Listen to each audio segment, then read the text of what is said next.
I'm going to talk to you about the biggest surah of the Qur'an. That's what I'm going to talk to you about first. The biggest surah of the Qur'an. Now what is it, folks? Yeah, this is surah number 2. Surah number 2. This surah, this biggest surah, number 2, is made up of how many ayahs? 286. 286 ayahs. Somewhere in this surah, the ayah occurs, I'll recite the Arabic first and roughly translate after. وَكَذَلِكَ جَعَلْنَاكُمْ أُمَّةً وَسَطًا. Thus we made you a middle nation. One of the utterances in this surah that's found in here is, thus we made you a middle nation. Now what's the Arabic word for middle? Wasat.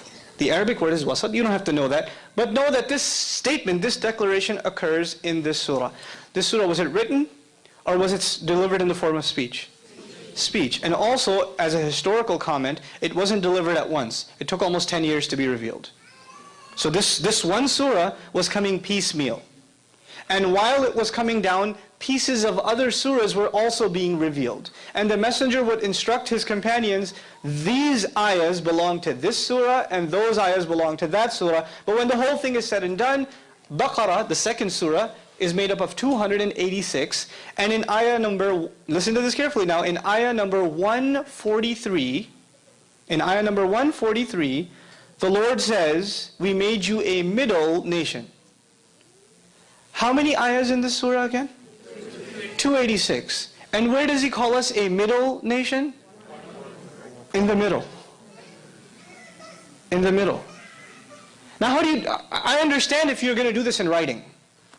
I understand if you're going to do this in writing. How do you do this in speech?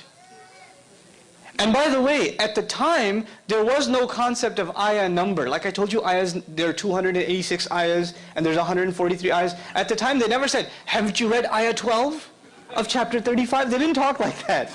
They just recited the ayah. They didn't have this number scheme. When did this number scheme become part of the Qur'an? When the Qur'an was finally put into book form. But the generation we're talking about doesn't have a book before them. They don't have that before them. They're memorizing this, and it's completely and entirely an oral tradition. So that's one small example.